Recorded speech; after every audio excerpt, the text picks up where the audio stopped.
ஒரு பெரிய ஜாம்பவான். ஆனால் அவர் அந்த படுக்கையில் இருக்கும் போது வழியினால் நெஞ்சு வழியால் துடிக்கிறார். இவ்வளவு பேரை கூப்பிட்டுருக்கிறார் வீட்டுல பேரை சொல்லி, ஒருத்தர் வரல.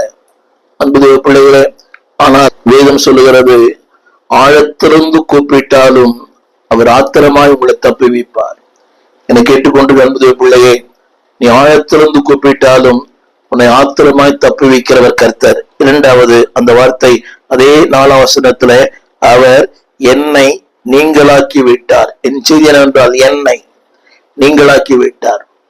எல்லா பயத்துக்கும், வியாதியின் பயம், எதிர்காலத்தின் பயம், மரண பயம், வாழ்க்கையில் வருகிற எல்லா காரியங்களும், பயம் இல்லாத மனிதர்களே இல்லை. என்ன ஆகுமோ ஏதாகுமோ. இரண்டாவது he hurts me.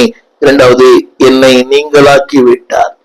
இந்த உலகமே அவன் அதாவது நம்முடைய துன்பத்தை விரும்புகிறது, நம்முடைய வியாதியை விரும்புகிறது, அதாவது நாம் நிந்திக்கப்படுவதை விரும்புகிறது, பிரயாசம் பண்ணுகிற உலகம். ஆனால் கர்த்தருடைய வார்த்தை சொல்லுகிறது, அவர் என்னை நீங்களாக்கி விட்டார். என்னை கேட்டுக்கொண்டிருக்கிற அன்புடைய பிள்ளையே, விடுவிக்க கூடாத, மீட்கப்படக்கூடாத பல காரியங்கள் உன்னை சூழ்ந்திருக்கலாம். 50 அவன் சொன்னார், மீட்கக்கூடாதபடி, விடுவிக்க கூடாதபடி என் கரம் குறுகியிருக்கிறதோ இல்லை என்பார்களே.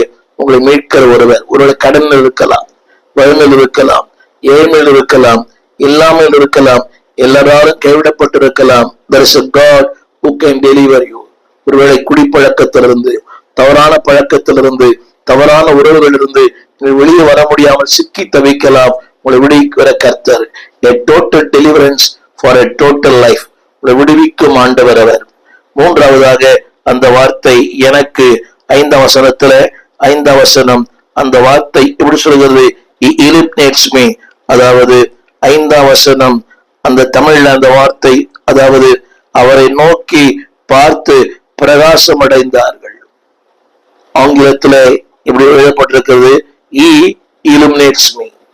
தமிழ்ல அவர்கள் என்ற வார்த்தை இருக்கிறது, ஆனா ஆங்கிலத்துல என்னை என்ற வார்த்தை இருக்குது. he illuminates me. அவர் உன்னை பிரகாசிப்பிக்க பண்ணுகிறவர். ஊழியத்துல, குடும்பத்துல, வாழ்க்கையில, தனிப்பட்ட ஜீவியத்துல எங்கெல்லாம் நீ வெட்கப்பட்டாயோ, எங்கெல்லாம் தலை குனிந்திருந்தாயோ, எங்கெல்லாம் அன்பாவளே நீ சிறுமைப்படுத்தப்பட்டாயோ, அந்த இடத்துல உங்களை பிரகாசிப்பிக்க பண்ணுகிற கர்த்தர். அந்த வார்த்தை சொல்கிறது, அவர்கள் அவரை நோக்கி பார்த்து பிரகாசம் அடைந்தார்கள். இங்க ஆங்கில வேதத்துல he illuminates me. உன்னை பிரகாசிப்பிக்க பண்ணுகிறவர். உன் ஊழியத்திலே, உன் வாழ்க்கையில அன்பாவளே நீ செய்கிற